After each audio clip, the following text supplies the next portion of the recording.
I don't want to be too dramatic, but this feels like a nightmare game for the Edmonton Oilers. They generated chances. I mean, they generated breakaways. They had 3 really nice looking power plays. But everything that Edmonton Oilers fans were worried about before this series ended up being a factor. The goaltending of Bobrovsky was spectacular. Ceci and Nurse were exploited by Florida. Florida was physical, and the Edmonton Oilers not only dropped Game 1, but got shut out 3-0 in front of a loud Florida crowd. And I'm being critical, but Edmonton looked good. It was just one of those demoralizing Florida games where they ground Edmonton down and just didn't give up anything. And I mean demoralizing because Florida went up early in this one. 3 minutes in, the Oilers, who are used to having good first periods, shrug off some Edmonton pressure on the dump in, go hard back the other way. McDavid's overcommitted, Nurse can't make a play, Hyman left his back-checking skates at the other rink. Just high-energy hockey by Florida leads to a defensive breakdown, 1-0. 5 minutes in the third, Henrique would get sprung, great goal-scoring chance, Bobrovsky shuts the door.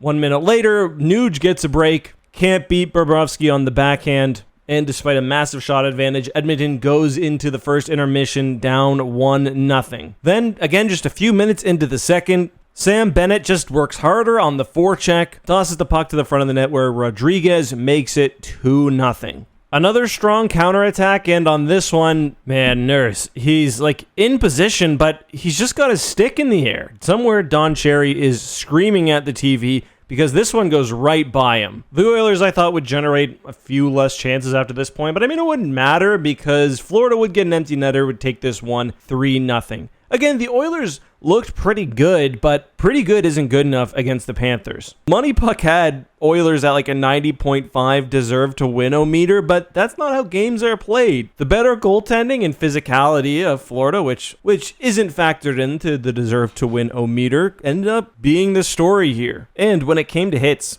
Florida 63, Oilers 35. That matched my eye test. I didn't think it'd be quite that pronounced, but hey, that's what it is. You look at the takeaways, 11-4, and I think it reflects the hard forechecking of Florida, and that's going to be a problem for Edmonton in this series. This was a very Rangers-like game. Florida clearly stole their powers after the Eastern Conference Finals. But I guess we'll see what Game 2 has in store. Obviously, the series is nowhere near over, but I'm cheering for the Oilers, and I'm very, very concerned.